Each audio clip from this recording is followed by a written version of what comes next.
Many lives many masters. लेखक doctor Brian वीज। अध्याय 10। यह सप्ताह बहुत जल्दी बीत गया। मैंने पिछले सप्ताह के सत्र की टेप की गई बातचीत को बार बार सुना। किस तरह मैं पुनर्नवीनता की अवस्था तक पहुंच रहा था। मैं स्वयं बहुत ज्ञान संपन्न नहीं हुआ था और अब देवात्मा को मेरी मदद के लिए फिर भेजा जा सकता है। लेकिन मुझे क्या करना होगा? मुझे कब हल मिलेगा? क्या मैं उस उद्देश्य के लायक हूं? मैं जानता था कि मुझे धैर्य रखना होगा, प्रतीक्षा करनी होगी। मुझे कवि देवात्मा के शब्द याद आए, संयम और समयबद्धता। जब जिसे आना होगा वह आएगा ही। समय आने पर आपको सब कुछ स्पष्ट कर दिया जाएगा, लेकिन तुम्हारे पास हमारे द्वारा पहले दिए गए ज्ञान को सुरक्षित रखने का अवसर होना चाहिए। तो मैं प्रतीक्षा करूंगा। इस सत्र के आरंभ में कैथरीन कई रातों पहले देखे गए सपने के एक अंश को बता रही थी। इस सपने में वह अपने माता पिता के घर पर रह रही थी, जहां रात के समय आग लग गई थी। वह खुद पर काबू रखे थी और घर को खाली करने में मदद कर रही थी, किंतु उसके पिता इस विकट मुश्किल में जल्दी काम करने की बजाय वक्त गंवा रहे थे। उसने ही उन्हें बाहर पहुंचाया। तब अचानक उन्हें याद आया कि वे अंदर कोई चीज भूल गए हैं और उन्होंने कैथरीन को भीषण आग में उसे लाने के लिए अंदर भेज दिया। वह चीज क्या थी उसे याद नहीं आ पाया। मैंने निश्चय किया कि अभी उस सपने के बारे में कोई व्याख्या नहीं की जाए और कुछ देर रुककर उसके सम्मोहित होने के मौके का इंतजार करने की सोची। वह जल्दी ही गहरे सम्मोहन की स्थिति में प्रवेश कर गई। मैं एक ऐसी महिला को देख रही हूं जिसका सिर हुड से ढका है, बाल ढके हैं, पर चेहरा नहीं ढका है। फिर वह चुप हो गई। क्या तुम अभी भी उसे देख सकती हो, उस हुड को? मैं उसे खो चुकी हूं। मैं कई तरह की काली पोशाकों को देख रही हूं। सुनहरी कढ़ाई वाली कीमती काली पोशाक। मैं देख रही हूं एक इमारत जिस पर निर्माण कार्य सफेद। क्या तुम उस इमारत को पहचानती हो? नहीं। क्या यह एक बड़ी इमारत है? नहीं। इस इमारत के पीछे बर्फ से ढकी चोटी वाला एक पहाड़ है, पर उसकी घाटी में हरी घास है। क्या तुम इमारत के अंदर जा सकती हो? हाँ, यह एक तरह के मार्बल से बनी है, छूने में एकदम ठंडा। क्या यह किसी तरह का मंदिर या धार्मिक भवन है? मैं नहीं जानती। मेरे ख्याल से यह एक कारागार हो सकता है। कारागार? मैंने फिर से पूछा। क्या इस इमारत में लोग रहते हैं? इसके आसपास? हाँ, कुछ सिपाही। उन्होंने काली वर्दी पहनी है, कंधे पर सुनहरी पट्टी के साथ, जिसके ऊपर सुनहरे फुंदे लटक रहे हैं। हेलमेट जिसके ऊपर कुछ सुनहरे रंग का शीर्ष निकला है और कमर के आसपास लाल रंग का बेल्ट। क्या तुम्हारे आसपास सैनिक हैं? शायद 2 या 3। क्या तुम वहीं पर हो? मैं उस इमारत के अंदर तो नहीं, लेकिन पास ही हूं। चारों तरफ देखकर अपने आप को ढूंढने की कोशिश करो, मैंने कहा। वहां पहाड़ है और घास और एक सफेद इमारत। क्या वहां दूसरी इमारतें भी हैं? यदि यहां अन्य इमारतें हैं भी तो वे इस इमारत के पास नहीं हैं। मैं एक इमारत देख सकती हूं, एकदम अलग थलग, जिसके पीछे एक दीवार सी बनी हुई है। एक दीवार। क्या तुम्हें लगता है कि वह कोई किला या कारागार है, या उससे मिलती जुलती कोई इमारत है? हो सकता है, किंतु यह एकदम अलग और अकेली है। यह तुम्हारे लिए इतनी महत्वपूर्ण क्यों है? कुछ समय रुककर, तुम उस शहर या देश का नाम जानती हो जहां तुम हो, जहां वे सैनिक हैं? मुझे लगता है कि मैं यूक्रेन में हूं। यूक्रेन? मैंने दोहराया। मैं उसके जीवन की विविधता से आश्चर्यचकित था। क्या तुम उस वर्ष के बारे में बता सकती हो या कोई समयावधि बता सकती हो? उसने झिझकते हुए कहा 1717। फिर सुधार करते हुए कहा 1758। 1758। वहां बहुत सारे सैनिक हैं जिनके पास लंबी वक्राकार तलवारें हैं। मैं उन सैनिकों का उद्देश्य नहीं जानती। तुम और क्या देख या सुन सकती हो? मैंने पूछा। मैं एक फव्वारा देख सकती हूँ जहाँ घोड़ों को पानी पिलाया जाता है। क्या सैनिक घोड़ों पर सवार है? हाँ। क्या वे सैनिक किसी अन्य नाम से जाने जाते हैं? क्या वे अपने आप को किसी विशेष नाम से बुलाते हैं? वह सुनती रही। मैं ऐसा कुछ नहीं सुन सकती। क्या तुम उनके बीच में हो? नहीं। उसके जवाब फिर से एक बच्चे के समान थे, छोटे और एक एक शब्द वाले। मुझे एक सक्रिय साक्षात्कारी के समान चौकन्ना रहना था। परंतु क्या तुम उन्हें अपने आसपास देख सकती हो? हाँ। क्या तुम उस शहर में हो? हाँ। क्या तुम वहां रहती हो? मुझे ऐसा लगता है। अच्छा, क्या तुम अपने आप को उस जगह पर ढूंढ सकती हो जहां तुम रहती हो? मैं कुछ फटे पुराने कपड़े देख पा रही हूं। मैं केवल एक बच्चे को देख रही हूं, एक लड़का जिसने फटे पुराने कपड़े पहन रखे हैं। वह ठंडा। क्या उसका इस शहर में घर है? एक लंबे अंतराल के बाद मैंने पूछा। मैं नहीं देख पा रही हूं, उसने कहा। ऐसा लग रहा था कि उसे इस जीवन काल से जुड़ने में कठिनाई महसूस हो रही है। उसके जवाब कुछ अस्पष्ट, कुछ अनिश्चित से थे। अच्छा, क्या तुम उस लड़के का नाम जानती हो? नहीं। उस लड़के के साथ क्या हो रहा है? उसके साथ जाओ और देखो क्या हो रहा है। उसका कोई परिचित, एक कैदी है, एक दोस्त या रिश्तेदार? मुझे लगता है कि वह उसके पिता है। उसके जवाब छोटे थे। क्या तुम वह लड़का हो? मुझे नहीं पता। क्या तुम बता सकती हो कि उसके पिता के जेल में होने पर वह कैसा महसूस कर रहा है? हाँ, वह बहुत घबराया हुआ है कि वे उन्हें मार डालेंगे। उसके पिता ने क्या किया है? उन्होंने सैनिकों से कुछ चुराया है, कुछ कागजात या कुछ और। उस लड़के को पूरी तरह से कुछ समझ में नहीं आ रहा है। नहीं, वह शायद अपने पिता को फिर कभी नहीं देख पाएगा। क्या वह अपने पिता को देख पा रहा है? नहीं। क्या वह जानता है कि उसके पिता कितने समय तक कैद रहेंगे या जीवित रहेंगे भी या नहीं? नहीं, उसने जवाब दिया। उसकी आवाज भर्राई हुई थी और वह काफी उदास और दुखी थी। हालांकि वह बहुत अधिक जानकारी नहीं दे रही थी, परंतु वह उन घटनाओं को जिन्हें वह देख पा रही थी और महसूस कर रही थी, उनसे विचलित नजर आ रही थी। जो कुछ भी वह लड़का महसूस कर रहा है, क्या तुम भी महसूस कर पा रही हो? उसके ही जैसा भय और व्याकुलता, क्या तुम उसे भी महसूस कर रही हो? मैंने आगे पूछा। हाँ, और वह खामोश हो गई। क्या हो रहा है? आगे की घटनाओं में झांक कर देखो। मैं जानता हूं कि यह मुश्किल है, किंतु आगे की घटनाओं को देखो, कुछ हो रहा है। उसके पिता को फांसी दे दी गई है। अब वह कैसा महसूस कर रहा है? उन्हें उस अपराध की सजा दी गई है जो उन्होंने कभी किया ही नहीं, किंतु वे लोगों को बिना कारण ही सजा दे देते हैं। वह लड़का इस बात से बहुत दुखी होगा। मुझे ऐसा नहीं लगता है कि जो कुछ भी हुआ है वह उसे पूरी तरह समझ पाया है। क्या कुछ ऐसे लोग हैं जिनकी वह मदद ले सकता है? हाँ, पर उसका जीवन बहुत ही कठिन होगा। उस लड़के का क्या हुआ? मुझे नहीं पता।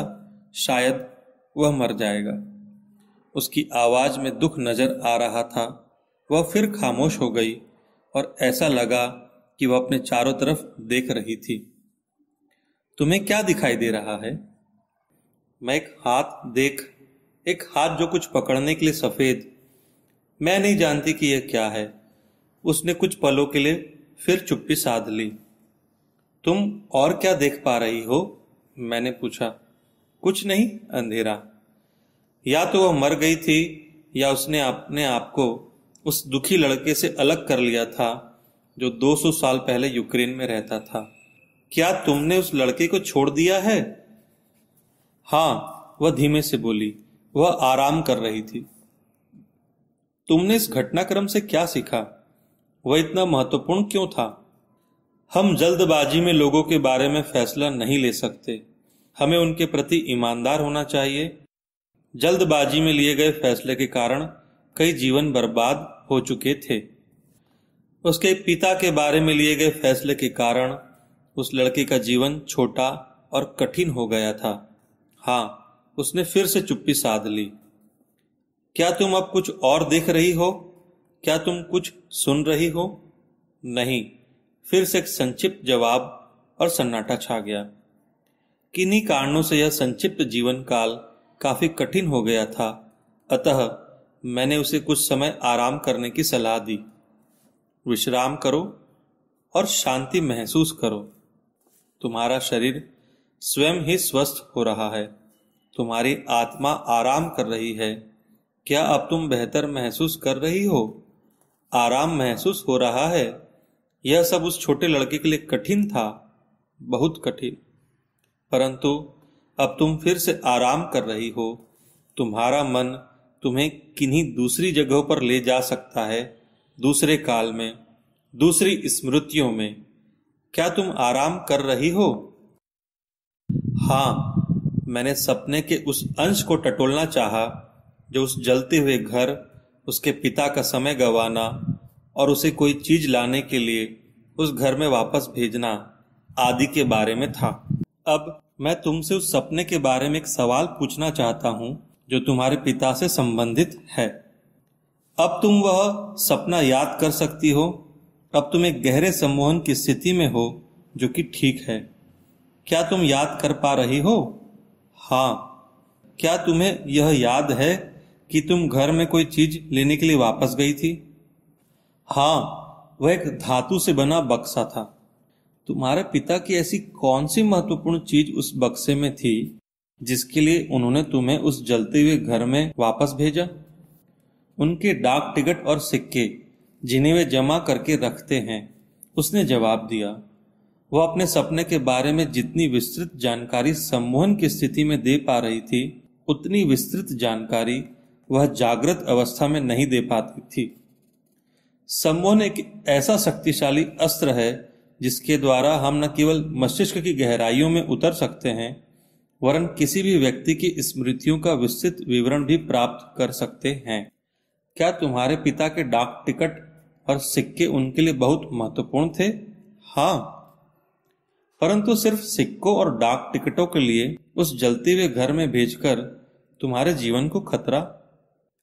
उसने मेरी बात को बीच में काटते हुए कहा, उन्होंने ऐसा नहीं सोचा कि वह मुझे खतरे में डाल रहे हैं। क्या वह ऐसा सोच रहे थे कि इस तरह भेजना सुरक्षित है? हाँ। तो फिर तुम्हारी जगह वह खुद क्यों नहीं गए? क्योंकि उन्होंने सोचा कि मैं ज्यादा तेजी से जा सकती हूँ। अच्छा, पर क्या तुम्हें कोई खतरा लगा? हाँ, परंतु उन्होंने ऐसा महसूस नहीं किया था। क्या उस सपने का तुम्हारे लिए कुछ और भी अर्थ था? तुम्हारे पिता के साथ तुम्हारे रिश्ते को लेकर? नहीं, मुझे नहीं मालूम।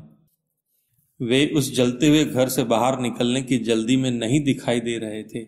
नहीं, वे इस तरह से आराम से काम क्यों कर रहे थे? तुम जल्दी में थी, तुम खतरा देख पा रही थी, क्योंकि वे परिस्थिति से बचना चाहते हैं। मैंने इन क्षणों में उसके सपने के इस भाग की व्याख्या करने का निश्चय किया। हाँ, यह उनकी पुरानी आदत है और तुम उनके काम करती हो, जैसे कि बॉक्स लेकर आना। मुझे आशा है कि वह तुमसे कुछ सीख सकते हैं। मेरा ऐसा मानना है कि आग इस बात को दर्शा रही है कि तुम्हारे लिए समय खत्म हो रहा है। तुम इस खतरे को समझ पा रही हो और तुम्हारे पिता नहीं। वह व्यर्थ में समय गंवा रहे होते हैं और भौतिक चीजों को लाने के लिए तुम्हें अंदर भेजते हैं। तुम बहुत कुछ जानती हो और तुम्हारे पास उन्हें सिखाने के लिए बहुत कुछ है, पर वह कुछ सीखने के लिए उत्साहित नजर नहीं आते। नहीं, उसने सहमति जताई। वह तैयार नहीं होते हैं। मैं इसी तरह से तुम्हारे सपने को देखता हूं, किंतु तुम उनके साथ जबरदस्ती नहीं कर सकती। यह केवल वही समझ सकते हैं।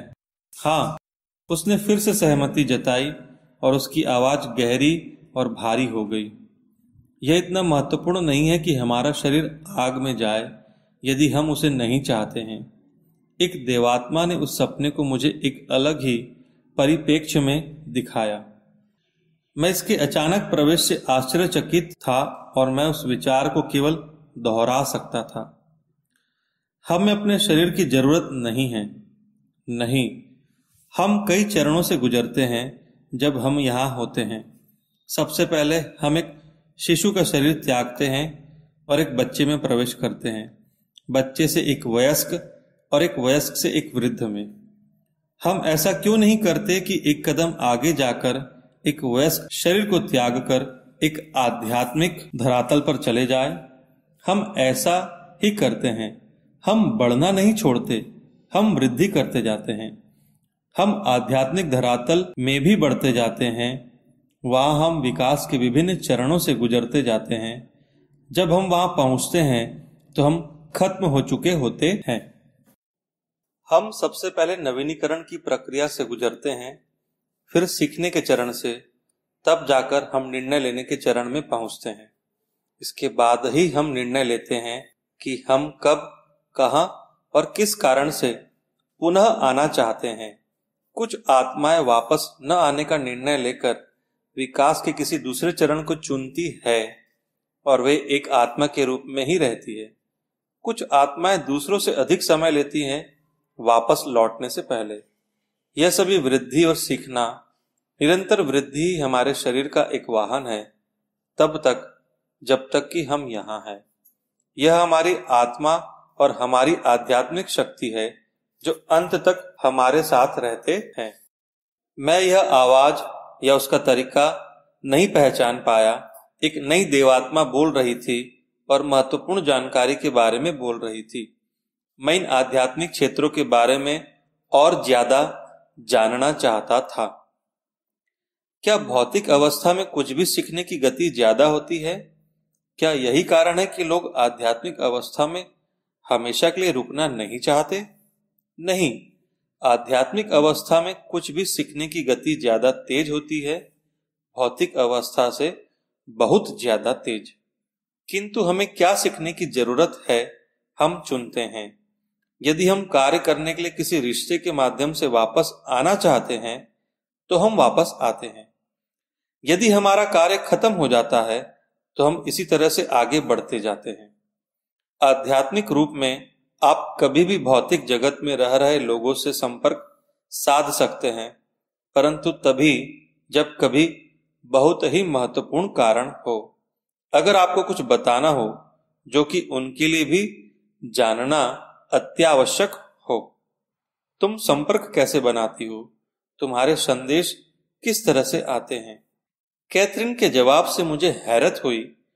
उसकी खुसफुसाहट तेज और दृढ़ थी। कभी कभी आप उस व्यक्ति के सामने उपस्थित हो सकते हैं और वैसे ही दिख सकते हैं जैसे आप उस समय दिखते थे जब आप यहाँ थे। बाकी समय आप केवल मानसिक संबंध बनाते हैं। कभी कभी संदेश गुप्त अर्थ वाले होते हैं, पर अधिकांश समय वह व्यक्ति जानता है कि ये संदेश किस बात की ओर इशारा कर रहे हैं। यह केवल मस्तिष्क से मस्तिष्क का संबंध है जो कि वे समझ जाते हैं। मैंने कैथरीन से बात की। अभी जो भी जानकारी तुम्हें है, तुम यह सोचना, यह ज्ञान जो कि बहुत महत्वपूर्ण है, वह तुम्हें भौतिक एवं जागृत अवस्था में क्यों ज्ञात नहीं है। मैं सोचती हूं कि वह मुझे समझ नहीं आएगा, मैं उसे समझने के लायक नहीं हूं। तो फिर शायद मैं तुम्हें उसे समझने का तरीका बता सकता हूं जिससे कि तुम्हें डर न लगे और तुम सीख सको। हाँ, जब तुम देवात्मा की आवाज सुनती हो तब वे कुछ इस ही तरह की बातें करते हैं जो तुम मुझे अभी बता रही थी। तुम्हें अवश्य ही इन सूचनाओं को मुझसे बांटना चाहिए। मैं इस अवस्था में उसके ज्ञान के भंडार से अचंभित था। उसने केवल हाँ कहा, और यह केवल तुम्हारे अपने दिमाग से निकलता है, पर यह ज्ञान मेरे दिमाग में उन्होंने डाला है। यह कहकर मास्टर्स को उसने इस बात का श्रेय दिया। हाँ, मैंने सहमति दी। इस अवस्था में तुम्हारे पास जो ज्ञान है वो तुम्हें किस प्रकार समझाऊं कि जागृत अवस्था में भी तुम बिना डरे उसके बारे में बात करके आगे और ज्ञान प्राप्त कर सको। आपने यह कार्य पहले ही कर दिया है, उसने धीरे से कहा। वह ठीक ही कह रही थी। उसका डर लगभग जा चुका था। जब से सम्मोहन की स्थिति में पूर्व जन्म में उसका प्रवेश होते जा रहा था, उसकी चिकित्सकीय उन्नति तेजी से होती जा रही थी। तुम्हें कौन सी बातें सीखने की आवश्यकता है? ऐसी कौन सी महत्वपूर्ण बात है जो कि तुम इस जीवन से सीख सकती हो और तुम आगे बढ़कर समृद्ध भी हो सकती हो? विश्वास, उसने जल्दी से उत्तर दिया। उसे पता था कि उसका मुख्य उद्देश्य क्या है। हाँ, मुझे विश्वास करना सीखना ही चाहिए, साथ ही लोगों पर विश्वास करना, जो मैं नहीं करती। मैं सोचती हूं कि हर कोई मेरा बुरा करने की कोशिश कर रहा है। यह सब मुझे उन लोगों से और परिस्थितियों से दूर रखता है जिनसे शायद मुझे दूर नहीं रहना चाहिए। यह सब मुझे उन लोगों के साथ रख रहा है जिन लोगों के साथ मुझे संबंध तोड़ लेना चाहिए। उसकी अंतर्दृष्टि बहुत विशाल होती थी जब वह इस परम चेतन की स्थिति में होती। वह अपनी कमजोरी और ताकत अच्छी तरह से जानती थी। उन्हें सुधारने के लिए क्या करना है, उसकी अंतर्दृष्टि का उसके जागृत मन तक पहुंचना और उसका सदुपयोग होना एक समस्या थी। उसकी परम चेतन अंतर्दृष्टि अपने आप में बहुत शक्तिशाली थी, किंतु उतनी नहीं कि उसके जीवन को बदल सके। वे कौन से व्यक्ति हैं जिनसे तुम दूर होना चाहती हो? मैंने पूछा। वह कुछ देर चुप रही, फिर बोली, मुझे बेकी से डर लगता है, मुझे स्टुअर्ट से डर लगता है। उनसे मुझे हानि हो सकती है। क्या तुम उनसे दूर हो सकती हो? यह संभव है, मैंने कहा। मेरा ऐसा मानना है। नहीं, पूरी तरह से नहीं, परंतु उनके कुछ विचारों से दूर जा सकती हूँ। हाँ, स्टुअर्ट मुझे जेल में रखने का प्रयास कर रहा है और वो सफल भी हो रहा है। वह जानता है कि मैं डरी हुई हूँ और वह यह भी जानता है कि मैं उससे दूर जाने में भी डरती हूँ, और वो इस बात को मुझे अपने साथ रखने में इस्तेमाल करता है। और बेकी, वह मेरे लोगों पर विश्वास को तोड़ना चाहती है। जब मैं अच्छा देखती हूँ वह बुरा देखती है, और वह बीज मेरे मन में डालना चाहती है। मैं लोगों पर विश्वास करना सीख रही हूँ, लोगों पर जिन पर मुझे विश्वास करना चाहिए, परंतु वह मुझे उनके प्रति संदेह से भर देती है, और यह उसकी समस्या है। मैं उससे छुटकारा पा नहीं सकती। अपनी परम चैतन्य अवस्था में कैथरीन दोनों बेकी व स्टुअर्ट की चारित्रिक कमजोरियों को ठीक ठीक बता सकती थी। सम्मोहित कैथरीन एक अच्छी मनोविज्ञानी, सहानुभूतिपूर्ण व बिना गलती के अंतर्ज्ञान संपन्न थी। जागृत कैथरीन में ये गुण नहीं होते थे। ये मेरा काम था कि मैं इस खाई को पाट दूं। उसके नाटकीय रूप से चिकित्सकीय सुधार का अर्थ ही था कि कुछ रीस रहा है। मैंने पुल बांधने की कोशिश की। आप किस पर विश्वास कर सकती है? मैंने पूछा। इसके बारे में विचार करें। वे कौन लोग हैं जिन पर आप विश्वास कर सकती है, उनसे सीख सकती है, उनके करीब जा सकती है? वे कौन हैं? मैं आप पर विश्वास कर सकती हूँ, वह फुसफुसाई। मैं जानता था कि उसे अपने दिन प्रतिदिन के जीवन में से लोगों पर अधिक विश्वास करना चाहिए। हाँ, आप कर सकती हैं। आप मेरे करीब हैं, परंतु आपको और लोगों के करीब होना चाहिए जो आपके जीवन से जुड़े हैं, जो आपके जीवन में आपके साथ साथ मुझसे अधिक समय तक रह सकते हैं। मैं उसको पूर्ण और स्वतंत्र बनाना चाहता था, न कि मुझ पर निर्भर। मैं अपनी बहन पर विश्वास कर सकती हूँ। मैं दूसरों को नहीं जानती। मैं कुछ सीमा तक स्टुअर्ट पर विश्वास कर सकती थी। वह मेरी चिंता करता है, परंतु वह भ्रमित है। अपने भ्रम में वह मेरा अनजाने में नुकसान कर रहा है। हाँ, यह सत्य है। क्या कोई और है जिस पर तुम विश्वास कर सको? मैं रॉबर्ट पर विश्वास कर सकती हूँ, उसने जवाब दिया। वह अस्पताल में चिकित्सक था। वे दोनों अच्छे दोस्त थे। हाँ, शायद भविष्य में और भी मिले। हाँ, उसने माना। भविष्य ज्ञान का विचार आकर्षक कौतूहल पैदा करने वाला था। वह भूतकाल के प्रति बिल्कुल सटीक थी। उसने देवात्माओं द्वारा गुप्त तथ्य विशेष रूप से जान लिए। क्या वो भविष्य के तथ्यों को भी जान सकती थी? यदि ऐसा है, जो क्या हम भविष्य ज्ञान बांट सकते हैं? हजारों प्रश्न मेरे दिमाग में फूट पड़े। जब आप परम चैतन्य से जुड़ते हैं, जैसे कि अभी, और इस तरह का ज्ञान प्राप्त कर लेते हो, तो क्या आप आत्मिक जगत में भी क्षमताएं विकसित कर सकती हैं? क्या भविष्य दर्शन संभव है? हमने अतीत पर बहुत कार्य किया है, यह संभव है, वह मान गई। परंतु मैं अभी कुछ भी नहीं देख सकती। क्या तुम बिना डर के ऐसा कर सकती हो? क्या तुम भविष्य में जाकर ऐसी जानकारी प्राप्त कर सकती हो जो तुम्हारे लिए डरावनी ना हो? क्या तुम भविष्य देख सकती हो? उसने तुरंत उत्तर दिया, मैं ऐसा कुछ नहीं देख सकती। वे इस बात की अनुमति नहीं देंगे। मैं समझ गया कि वह देवात्माओं के बारे में बात कर रही थी। क्या वे तुम्हारे आसपास हैं? हाँ। क्या वे तुमसे बात कर रहे हैं? नहीं, वे हर चीज की निगरानी करते हैं। ऐसे समय जब कोई निगरानी कर रहा था, उस समय उसे भविष्य में झांकने की इजाजत नहीं थी। शायद हमें भविष्य में इस तरह झांकने से कुछ भी हासिल होने वाला नहीं था। शायद इस तरह का रोमांच कैथरीन को और अधिक व्याकुल कर देता। शायद हम इस प्रकार की जानकारी के लिए तैयार नहीं थे, इसलिए मैंने बात को आगे नहीं बढ़ाया। गिडॉन की आत्मा जो पहले तुम्हारे आसपास थी, वह क्या चाहती है? वह तुम्हारे पास क्यों है? क्या तुम उसे जानती हो? नहीं, मुझे ऐसा नहीं लगता। लेकिन वह तुम्हें खतरों से बचाता है। हाँ, और देवात्माएं, मैं उन्हें नहीं देख सकती। कभी कभी उनके पास मेरे लिए संदेश होते हैं जो मुझे और आपको दोनों की मदद करते हैं। क्या वे संदेश तुम्हारे लिए तब भी उपलब्ध होते हैं जब तुम उनसे बात नहीं कर रही होती हो? क्या वे अपने विचार तुम्हारे दिमाग तक पहुंचा देते हैं? हाँ।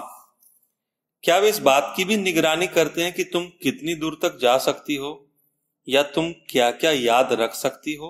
हाँ, अर्थात जीवन काल के विवरणों का कुछ उद्देश्य है। हाँ, आपके लिए और मेरे लिए, हमें समझाने के लिए, हमें भयमुक्त करने के लिए। विचारों के आदान प्रदान के कई तरीके हैं।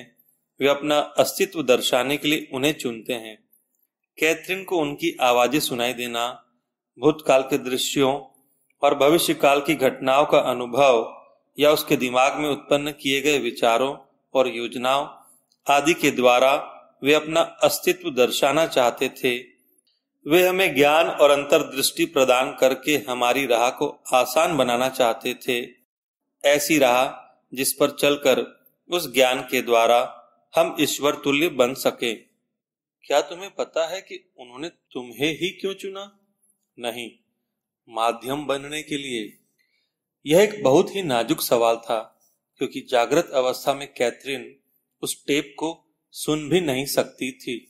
नहीं, उसने धीरे से कहा, क्या इससे तुम्हें घबराहट होती है? कभी कभी, अर्थात हमेशा नहीं। हाँ, इसका अर्थ है कि हमें निश्चिंत हो जाना चाहिए कि हम अनंत हैं और हमें मृत्यु का भय छोड़ देना चाहिए। हाँ, उसने सहमति दी और कहा कि मुझे लोगों पर विश्वास करना सीखना चाहिए। जब मुझे कोई ज्ञानी व्यक्ति कुछ बताता है तो मुझे उस पर विश्वास करना सीखना चाहिए। मैंने कहा, निश्चित ही कुछ लोगों पर भरोसा नहीं किया जा सकता।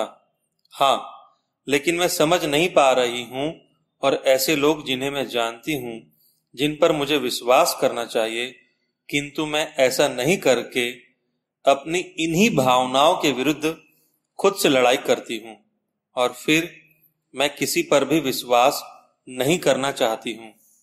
वह खामोश हो गई और मैंने उसकी अंतर्दृष्टि की पुनः प्रशंसा की। पिछली बार हमने उस समय के बारे में बात की थी जब तुम एक बच्ची थी और एक घोड़े के साथ बगीचे में घूम रही थी। क्या तुम्हें याद है तुम्हारी बहन की शादी? हाँ, थोड़ा बहुत। क्या उस समय के बारे में हम और कुछ जान सकते हैं? हाँ। क्या पिछले समय में जाकर कुछ छानबीन करने से हमें कुछ और ज्यादा जानकारी प्राप्त होगी? नहीं, उस समय की स्मृतियां वापस नहीं आएगी। एक जीवन काल से हम बहुत ज्यादा ज्ञान प्राप्त कर सकते हैं, इसलिए हमें अपनी छानबीन जारी रखनी चाहिए, लेकिन वे स्मृतियां अभी वापस नहीं आ सकती। अतः मैंने उसके और उसके पिता के बिगड़े रिश्तों के बारे में बात करने का विचार किया। इस जीवन काल में तुम्हारे पिता से तुम्हारे रिश्तों ने गहरी छाप छोड़ी है। उसने केवल हाँ किया। इस रिश्ते के बारे में हम गहराई से छानबीन कर सकते हैं और तुम इस छानबीन से बहुत कुछ सीख सकती हो। तुम अपने इस रिश्ते की यूक्रेन के उस बच्चे से तुलना करो जिसने अपने पिता को जल्दी ही खो दिया था। हालांकि तुमने इस जीवन में अपने पिता को नहीं खोया है, परंतु तुम्हारे और उनके रिश्तों में काफी कड़वाहट थी। वह रिश्ता एक बोझ था, उसने कहा और आगे बोली कि मेरे मन में कुछ विचार आ रहे हैं। मैंने ऐसा महसूस किया कि उसने किसी नए जीवन काल में प्रवेश कर लिया है। अतः मैंने पूछा, किस तरह के विचार? चेतना शून्यता के बारे में। जब आपको एनेस्थेसिया दिया जाता है तब क्या आप कुछ सुन सकते हैं? उसने पूछा और फिर खुद ही जवाब दिया, हाँ। वह उत्तेजित अवस्था में बुदबुदा रही थी। उस अवस्था में भी उसका दिमाग सक्रिय रहता है कि आसपास क्या चल रहा है। वे बातें कर रहे थे कि मेरे गले के ऑपरेशन के दौरान मेरा दम घुट सकता है। मुझे याद आया कि कैथरीन जब पहली बार मेरे पास आई थी, उसके कुछ महीने पहले ही उसके स्वर कंठ यानी वोकल कॉर्ड का ऑपरेशन हुआ था। इस ऑपरेशन के पहले वह बहुत चिंतित थी, पर ऑपरेशन के बाद होश में आकर तो वह बहुत घबरा गई थी। उसे शांत करने में घंटों समय लगा। ऐसा लग रहा था कि ऑपरेशन के दौरान बेहोशी की अवस्था में उसने डॉक्टरों की बातचीत को सुन लिया था, जिससे उसका डर और बढ़ गया था। मैं अपनी पढ़ाई के दिनों और उस दौरान हुए ऑपरेशनों को याद करने लगा। मुझे उन ऑपरेशनों के दौरान डॉक्टरों द्वारा सुनाए गए चुटकुले और नोक जोक याद आने लगी। मैं इस बात पर विचार कर रहा था कि उन रोगियों ने ऑपरेशन के दौरान क्या क्या सुना होगा और बेहोशी से उठने पर उन बातों का रोगियों के विचारों, उनकी भावनाओं, डर, चिंताओं आदि पर क्या असर पड़ा होगा। ऑपरेशन के दौरान सुनी गई बातों का अच्छा या बुरा कोई भी असर क्या रोगियों के ऑपरेशन के बाद के स्वास्थ्य लाभ पर पड़ता होगा? ऑपरेशन के दौरान कुछ नकारात्मक बातें सुनने के कारण भी कोई रोगी मर गया होगा? क्या निराश होकर किसी ने जीने की आशा छोड़ दी होगी? क्या तुम वह याद कर पा रही हो जो कुछ वे कह रहे थे? मैंने पूछा। वे बातें कर रहे थे कि उन्हें ट्यूब डालनी पड़ेगी और शायद इस कारण से मेरे गले में सूजन आ सकती है। वे नहीं सोच पाए थे कि मैं यह सब सुन रही थी। पर तुमने सुना? हाँ, इसी कारण मेरे सामने सारी समस्याएं खड़ी हुई। आज के सत्र के बाद कैथरीन को न तो कुछ निगलने का और ना ही गले में कुछ अटकने का डर रहा। यह सब आसान ही था। मेरी सारी चिंताओं का कारण गले में कुछ अटकने का डर ही था। उसने कहा, अब तुम चिंताओं से मुक्त महसूस कर रही हो? मैंने पूछा। हाँ, आपने उन सब बातों को मेरी यादों से मिटा दिया जो उन्होंने यानी डॉक्टरों ने की थी। वाकई मैंने? हाँ, आपने। उन्हें बातें करते समय सावधान रहना चाहिए था कि वे क्या बोल रहे हैं। मुझे अभी तक याद है कि उन्होंने मेरे गले में एक ट्यूब डाली, जिसके बाद मैं उन्हें कुछ भी नहीं बता पाई। अब तुम मुक्त हो। तुमने उन्हें बातें करते सुना था? हाँ, मैंने उन्हें बातें करते सुना। इतना कहकर वो 2 मिनट के लिए खामोश हो गई, फिर अपना सिर दाएं बाएं घुमाने लगी। ऐसा लग रहा था कि वह फिर से कुछ सुन रही थी। ऐसा लगता है तुम संदेश सुन रही हो। क्या तुम जानती हो ये संदेश कहाँ से आ रहे हैं? मैं आशा कर रहा था कि अब देवात्माएं प्रकट होगी। किसी ने मुझे बताया। उसने संक्षिप्त उत्तर दिया, तुमसे कोई बात कर रहा था, पर वे चले गए हैं। मैंने उन्हें वापस बुलाने की कोशिश भी की थी। कोशिश करो कि वे आत्माएं कुछ संदेश लेकर वापस आएं, हमारी मदद करने के लिए। वे तभी आती है जब वे आना चाहती है, मेरे बुलाने पर या मेरे चाहने पर नहीं आती। उसने दृढ़ता से उत्तर दिया। तुम्हारा इस पर कोई नियंत्रण नहीं है? नहीं। ठीक है, मैंने माना, किंतु बेहोशी से संबंधित संदेश तुम्हारे लिए महत्वपूर्ण था क्योंकि वह तुम्हारे गले में अटकने की समस्या से संबंधित था। वह आपके लिए महत्वपूर्ण था, मेरे लिए नहीं। उसने तुरंत जवाब दिया। वह जवाब मेरे दिमाग में घूमने लगा। यह सच था कि वह गले में कुछ अटकने की समस्या से मुक्त हो गई, पर यह संदेश मेरे लिए ज्यादा महत्वपूर्ण था, न कि उसके लिए। मैं एक ऐसा व्यक्ति था जो ठीक होने में उसकी मदद कर रहा था। उसके सरल से जवाब के कई अर्थ थे। यदि मैं उसके सभी अर्थों को समझ पाता तो मैं मानव संबंधों के ज्ञान का बड़ा भंडार प्राप्त कर सकूंगा। मैंने ऐसा महसूस किया। शायद उसकी मदद करना उसका इलाज करने से ज्यादा महत्वपूर्ण था। मैंने पूछा, मेरे लिए तुम्हारी मदद करना क्या ज्यादा महत्वपूर्ण है? हाँ, जो कुछ उन्होंने किया था, आप उस समस्या का निवारण कर पाए हैं और आप यही कर रहे हैं। अब वह आराम कर रही थी। हम दोनों ने ही एक महत्वपूर्ण ज्ञान प्राप्त किया था। मेरी बेटी एमी अपनी तीसरी सालगिरह के कुछ ही दिनों बाद एक दिन दौड़कर आई और मेरे पैरों से लिपटकर बोली, पापा, मैं आपको 40,000 वर्षों से प्यार कर रही हूँ। मैंने उसके छोटे से मासूम चेहरे की तरफ देखा और खुश हो गया।